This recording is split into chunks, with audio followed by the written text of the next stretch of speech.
ওই যে বলেছিলাম যার কেউ নেই তার মৃগাঙ্কদা আছে। উনি আমরা থ্রটেল করি তখন থ্রটেলটা এরমভাবে ছেড়ে দেয়, তো সেটা হওয়ার কারণ অনেকগুলো। আমি আজকে মৃগাঙ্কদার সার্ভিস সেন্টারে দাঁড়িয়ে একটা প্রমিস করতে চাই। আমি জানি না সেটা করতে পারবো কি না, তবে এটা আমার ইচ্ছা, মনোগত ইচ্ছা। আমার পায়ে এরকম একটা জুতো থাকবে আর মৃগাঙ্কদার TWM একাডেমিতে এইরকম একটা হাতে ট্রফি থাকবে। সকালবেলা ঘুম থেকে উঠে এখন সবার প্রথমে আমি যে কাজটা করলাম সেটা হচ্ছে আমার দুটো জুতো রয়েছে, একটা রাইডিং বুট আর একটা হচ্ছে নর্মাল যেটা আমরা রেগুলার বেসিসে পরি এই জুতোটা, এটাকে আগে ঠিক করলাম। তার কারণ হচ্ছে গত পরশুদিন মানে গত সপ্তাহে আর কি এই জুতোটা পুরোটা ফুল জল খেয়েছে, আর এই ধরনের জুতোগুলো জল খেলে না খুব নোংরা হয়ে যায় আর ক্যামেরাটা মানে বাজে স্মেল ছাড়ে। একটু হালকা পুছে হালকা একদম হালকা ধুয়ে আমি রোদের মধ্যে একটু দিয়ে দিলাম, 1 ঘন্টার মধ্যে শুকিয়ে যাবে, 1 ঘন্টাও লাগবে না, আরামসে শুকিয়ে যাবে। আর বেশিক্ষণ রোদে রাখতে নেই, তাহলে শোলটা নষ্ট হয়ে যায়। Welcome back to my channel everyone, I hope you guys are doing stupendous fantabulously fantastical. আর এই হচ্ছে আমার ডমিনারের কন্ডিশন। এইখানে হচ্ছে দেখো লাইট ফাইট পুরো একদম মানে কাদায় কাদা কাদায় কাদা। আর আমি যেটা বলছিলাম যে আমার ডমিনারে কিছু প্রবলেম দেখা দিয়েছে, প্রবলেমটা দেখা দিয়েছে আমার যতদূর মনে হচ্ছে বাইকটাকে নিয়ে যেতে হবে সার্ভিস সেন্টারে। আর কুলেন্ট লেভেল আমার কমে গেছে, এটাকে টপ আপ আমাকে করাতে হবে। অয়েল লেভেল আমি চেক করেছিলাম মাঝখানে, অয়েল লেভেলটা ঠিক ছিল, তবে আমার মনে না স্যাটিসফ্যাকশান আসছে না ইঞ্জিন অয়েলটা নিয়ে। কারণ লাস্ট টাইম আমি বাজাজের যে ইঞ্জিন অয়েলটা ঢেলেছিলাম সেটাতেই ইঞ্জিন হিট হচ্ছে। অনেস্টলি স্পিকিং, বাজাজের সার্ভিস সেন্টার থেকে বাজাজ যে ইঞ্জিন অয়েলটা দিচ্ছে তাতে আমার প্রায় 3000+ কিলোমিটার চালানো হয়ে গেছে, এবং সেই কিলোমিটারে মানে এই 3000 কিলোমিটারের মধ্যে কিন্তু ইঞ্জিন ভীষণ পরিমাণে হিট হচ্ছে। আগে তো মোটুল ঢালতো, এখন জানি না কি ঢালবে, এবারে বাকি দেখা যাক।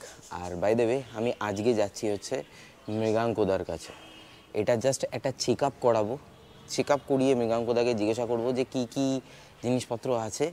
মেজর যদি কিছু থাকে তাহলে সেটা এই মুহূর্তে আমি করব না, সত্যি কথা। মেজর যদি কিছু থাকে সেটা এই মুহূর্তে আমার পক্ষে করা সম্ভব হয়ে উঠবে না, সেটা নেক্সট মান্থে করব। এখন আপাতত ঠিকঠাক করার জন্য যতটুকুনি প্রয়োজন ততটুকুনি কাজ করব। বেশি মেজরের কোনো সার্ভিসিংয়ে আমি যাব না, এটা হচ্ছে আমার ব্যক্তিগত একটা সিদ্ধান্ত। আর বাকি বাইকের অবস্থা তো দেখে বুঝতেই পারছো, আমি আর দেখাতে চাইছি না, খুবই খারাপ অবস্থা হয়ে রয়েছে। তো চলো প্রাতকৃত্য সেরে, ঘড়িতে সময় অনেকটাই হয়ে গেছে, প্রাতকৃত্য সেরে এবার আমি বেরোবো। ডিরেক্ট দেখা হচ্ছে এই না গোপ্রো মোড। আর বাকি যদি কিছু মনে পড়ে কি কি সার্ভিসিং করাবো, সেটা কি কি চেক আপ করাবো, সেই জিনিসগুলো আমি ওখানে গিয়ে বলছি বা যেতে যেতে তোমাদেরকে জানিয়ে দিচ্ছি। সো ইয়া, ওয়েদারের কন্ডিশন দেখে তো মনে হচ্ছে মেঘলা আকাশ হয়েই রয়েছে, বৃষ্টি হতেও পারে নাও হতে পারে, আর প্লাস হচ্ছে রোদ তো উঠেই রয়েছে, দেখা যাক কী হয়। আর এই হচ্ছে কন্ডিশন। আর ওইখানে হচ্ছে আমার ছোটো বাইকটা আপাতত এখন দুটো দিন 3টে দিন বলবো না, 2 সপ্তাহ 3 সপ্তাহ ওপরে হয়ে গেছে, ও এখন রেস্টেই রয়েছে। ওটাকেও আমাকে ধরতে হবে, ওটাকেও আমাকে ঠিক করাতে হবে। পরপর একবারে সব কিছু করে উঠতে পারছি না, তো ওটাকে আমি আপাতত রেস্টে রেখেছি, এটাকে চালাচ্ছি, এবার দেখা যাক কী হয়। ডিরেক্ট দেখা হচ্ছে এই না গোপ্রো। বেশ অনেক দিন পর আকাশ মোটামুটি পরিষ্কার দেখা যাচ্ছে, বেশ অনেক দিন পর। মানে শ্রাবণে বর্ষা যেটা চলছিল বেশ কিছুদিন ধরে, সেই বেশ কিছুদিন ধরে বর্ষার প্রকোপের পর যখন রোদ ওঠে তখন একটু রোদ গায়ে লাগলে না একটু কড়া কড়া লাগে, ইনিশিয়ালি একটু কড়া কড়া লাগে, তারপরে আস্তে আস্তে সয়ে যায়। যাই হোক, বেরিয়ে পড়েছি, লেট আমার অলরেডি হয়েই গেছে, বাড়ির কাজ সারতে সারতে লেট একটু হয়েই গেল, কিছু করার নেই। আর রইল বাকি বাইকের ব্যাপারে। বাইকের আমার যতদূর মনে হচ্ছে থ্রটেল বডি ক্লিন করতে হবে, আর তার সাথে সাথে এয়ার ফিল্টার, মোবিল ফিল্টার এগুলো যদি চেঞ্জ করা যায় তাহলে আমার মনে হয় আমার যে প্রবলেমটা হচ্ছে সেটা সলভ হয়ে যাবে। আর তার সঙ্গে সঙ্গে চেনটাকেও ক্লিন করতে হবে, চেনটাকে ধুয়ে ভালো মতো করে পরিষ্কার করে লিউব করতে হবে, চেন একদম ড্রাই হয়ে রয়েছে।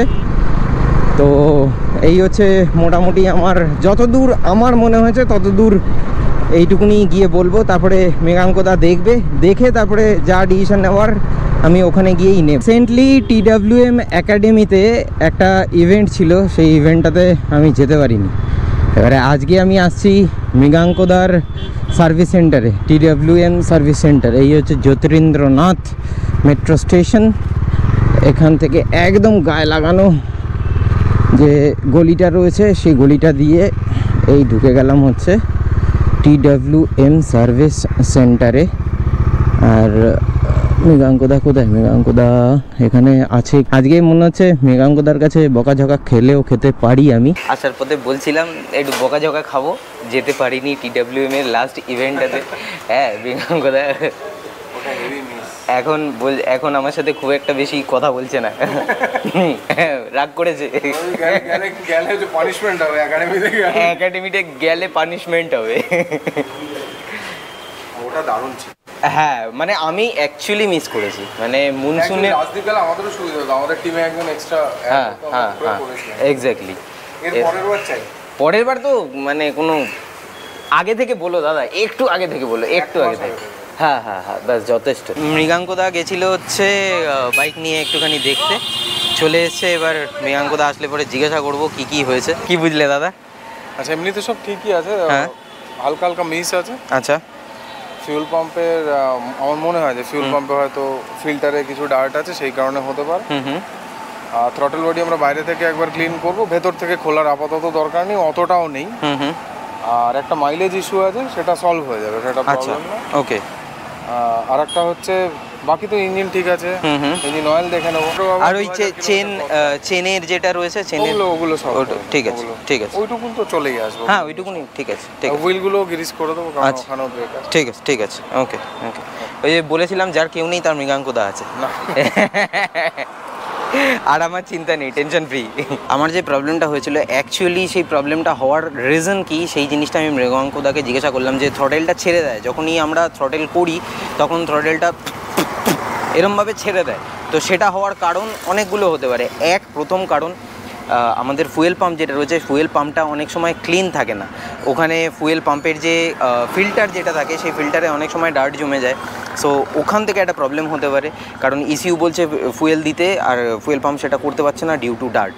এটা একটা হয়ে গেল ফুয়েল পাম্প ক্লিনিং। অনেক সময় কি হয়, আমরা লো ফুয়েলে চালাই, তো ফুয়েল যেটা ব্লিঙ্ক করে সেটাতে চালানো উচিত নয়। আমার এখন আস্তে আস্তে ফুয়েল ব্লিঙ্ক করতে শুরু করেছিল, আমি সাধারণত লো ফুয়েলে চালাই না। এটা হচ্ছে দ্বিতীয় রিজন। আর আরেকটা কারণ যেটা মৃগাঙ্কদা বললো, সেটা হচ্ছে পেট্রোলের কারণেও কিন্তু এই প্রবলেমটা হতে পারে। যদি পেট্রোলে কোনো রকমভাবে ময়লা থাকে, তাহলে সেক্ষেত্রে এই জিনিসটা প্রবলেম কিন্তু ফেস করতে হতে পারে।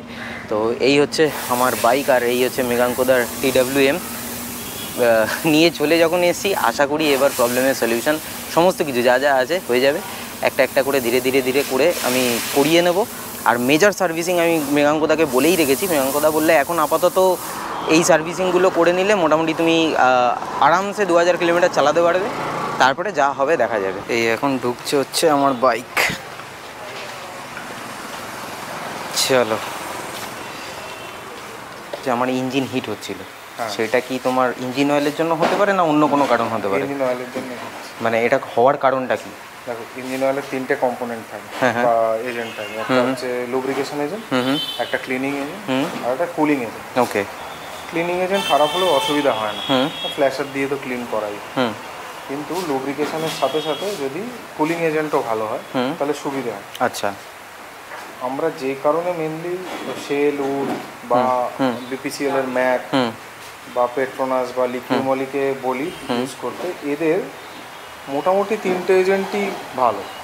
লিকিউমলির তো 3টে এজেন্টই ভালো, বাকি শেলের বলা যায় 3টে এজেন্ট ঠিকঠাক। ক্লিনিং এজেন্টটা মাঝারি, কিন্তু লুব্রিকেশন এবং কুলিং এজেন্ট দারুণ। উঠতেরও তাই। তোমার ইঞ্জিন অয়েল অন্য লাগানো আছে। ওই বাজাজের যেটা ঢালে ওটাই ঢালা হয়েছে। গালফেটটা খারাপ না, কিন্তু তার একটা লিমিটেড পিরিয়ড আছে। আচ্ছা, 1200 অবধি ঠিকঠাক চলে। 1200? আমি তো 3000 চালিয়েছি। আচ্ছা, তোমার রিসেন্টও তুমি করে এলে। হ্যাঁ হ্যাঁ হ্যাঁ হ্যাঁ, তার জন্য আরও আচ্ছা, ওকে ওকে। তো বেস্ট অপশন হচ্ছে ইঞ্জিন অয়েল 2000-2500 চালিয়ে মনিটরিং করা। হিট যদি আসে তাহলে সেইভাবে চেক করা। তো আমি যে 4-5টা ইঞ্জিন অয়েলের নাম বললাম, এদেরগুলো আমরা সব আমাদের একাডেমিতে টেস্ট করেছি। আমরা কিন্তু মতুলের একটা জিনিস ইউজ করি, মতুলের আমরা ইঞ্জিন অয়েল ইউজ করি না, আচ্ছা, করবও না। ক্যাস্ট্রল ইউজ করি না, করবও না। ওকে। মতুলের আমরা ফ্ল্যাশার ইউজ করি। আচ্ছা, ফ্ল্যাশার, ওকে, মাঝে মধ্যে ওকে। স্টক কখনো ওর কাছে স্টক থাকলো কি না থাকলো, আমরা মতুলের ফ্ল্যাশার ইউজ করি, ফ্ল্যাশারটা ভালো হবে। আচ্ছা, তবে মাল্টি ব্র্যান্ড মোটরসাইকেল সার্ভিস সেন্টারের এটা উদ্দেশ্য হওয়া উচিত যে যা যা ভালো, প্রত্যেক কোম্পানির ভালো ব্র্যাকেটের যা তা নিয়ে এসে ইউজ করা, কোনো রকম বায়াসনেস ছাড়া। এখন এই মুহূর্তে তাহলে বেস্ট ইঞ্জিন অয়েল কি সাজেস্ট করছো? এই 5টা ইঞ্জিন অয়েল যদি ইউজ করতে লাইক শেল, উর্থ, পেট্রোনাস, লিকুইমলি, ম্যাকলিউ ইউজ করতে, মানে আমাদের কুলিং এজেন্ট খারাপ কি ইঞ্জিন তো চলবে, কিন্তু দেখবে ইঞ্জিন অয়েল অনেক সময় এক্সট্রাক্ট হয় যখন বের করা হয়, কম বের, তাতে কি হয় কুলিং এজেন্ট ভালো না হওয়ার কারণে এভাপোরেট হয়, কমতে থাকে। যে ইঞ্জিন অয়েল কমবে, চেম্বার থেকে উপরে হেডে তেল কম উঠবে, কম উঠলেই তোমার রকার আর্ম, ট্র্যাপিড, টাইমিং চেন কিট এইসব জায়গায় কম তেল পৌঁছবে। কিছুদিন আগে নীলের যে কাণ্ডটা হলো হিমালয়ানে, হ্যাঁ হিমালয়ান 411, ওকে জিজ্ঞেস করে দেখবে ও হয়তো রয়্যাল এনফিল্ডের ইঞ্জিন অয়েল ইউজ করে, দেখ, আচ্ছা, বা মতুলের ইঞ্জিন অয়েল ইউজ করে। ওকে, হতেই একটা আইডিয়া ক্লিয়ার হলো আমার, মানে কারণটা কি, মানে রুট কজটা আমার জানা ছিল না, সেই জিনিসটা এই কারণে হয়। এটা হচ্ছে আমার ডিস্ক প্যাডের অবস্থা দেখো, মানে কিছু নেই, মেটাল ধরে নিয়েছে। প্যাড যেটা, এই প্যাডটাও কিছু নেই, পুরো প্যাডটা ঘষে গেছে। সময় হয়ে গেছে, ঘড়িতে হচ্ছে 9টা, আর আমার মোটামুটি যা যা যাবতীয় কাজ ছিল সেই সমস্ত কাজ মৃগাঙ্কদা করে দিয়েছে। তুমি একটু বলে দাও কি কি হলো তাহলে। আচ্ছা, আমরা একটা মাঝারি মানের একটা মেকানিক্যাল কাজ হলো। কিরকম? সেটা হচ্ছে দুটো হুইল গ্রিস হয়েছে, ফ্রন্ট আর রেয়ার, দুটো ব্রেক সিস্টেম অর্থাৎ ক্যালিপারের সার্ভিস হয়েছে, ব্রেক প্যাড লেগেছে front and rare, air filter clean হয়েছে, কুলেন্ট চেক হয়েছে, ইঞ্জিন অয়েল ফয়েল এগুলোতে চেক হয়েছে, কোনো ফিল হয়নি, ঠিকঠাক রয়েছে। আর 3টে প্লাগ হয়, দুটো প্লাগ লং থ্রেড আর একটা মেন প্লাগ, এগুলো ক্লিন হয়েছে। মানে স্পার্ক প্লাগের কথা বলছি, স্পার্ক প্লাগ, ওকে। এবং এগুলো ক্লিন মানে আমাদের এখানে অটোমেশনে ক্লিন হয়, সেটা হয়েছে। আর বাকি যেমন হয়, বাকি রাজদীপের গাড়ি মানে আগামী যে ট্যুর আছে তার জন্য রেডি, কোনো প্রবলেম নেই। ওকে। আর এমনিতেও খুব ভালো মেনটেন করে, এক হাতের গাড়ি না, এক হাতের বাইক হলে যা হয় আর কি। বাকি এই আর কি, all the best. Thank you. আর বলছি, মানে এরকম সার্ভিস যদি কারোর প্রয়োজন হয় তাহলে তার কিরকম কস্টিং পড়তে পারে?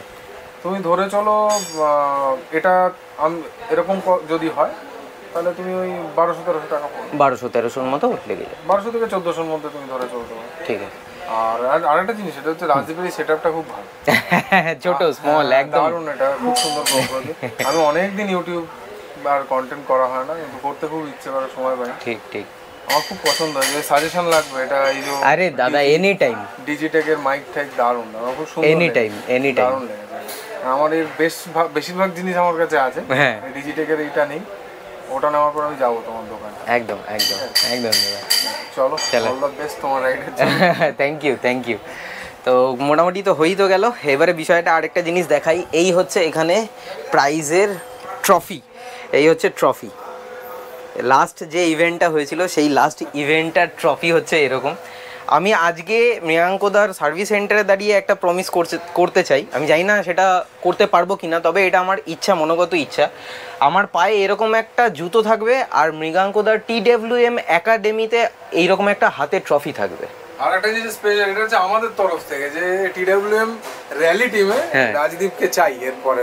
একদম যতবার রাজদীপ অফরোডিং বা মোটর স্পোর্টসে ও আস্তে আস্তে আসছে বা অফরোডিং শুরু করছে, এরপর আশা করি আরো এরকম বাইক নেবে এই জাতীয়।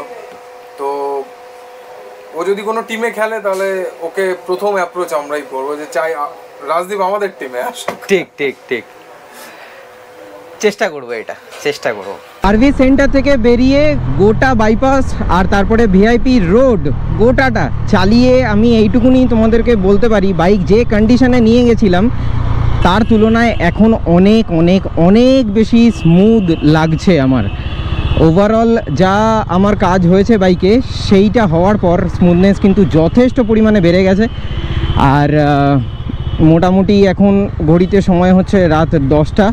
আজকে সারা দিনটা আমার গ্যারেজেই চলে গেল, সার্ভিস সেন্টারেই চলে গেল মৃগাঙ্কদার, এর থেকে বেশি আর কিছু তোমাদেরকে দেখাতে পারলাম না। তো যতটুকুনি দেখিয়েছি ততটুকুনি কেমন লাগলো অবশ্যই কিন্তু কমেন্ট বক্সে কমেন্ট করে জানিও। সো উইথ দ্যাট সেড আজকের ব্লগটা আমি তাহলে এখানেই শেষ করছি। দেখা হচ্ছে আবার পরবর্তী ব্লগে। Till then bye bye, take care, stay tuned and keep supporting বি বং। পাশে থেকো, সাথে থেকো, ব্লগে থেকো। আমি পৌঁছে গেছি বাগুইআটি, বাড়িতে ঢুকবো, ফ্রেশ হবো, ঘুমিয়ে পড়বো।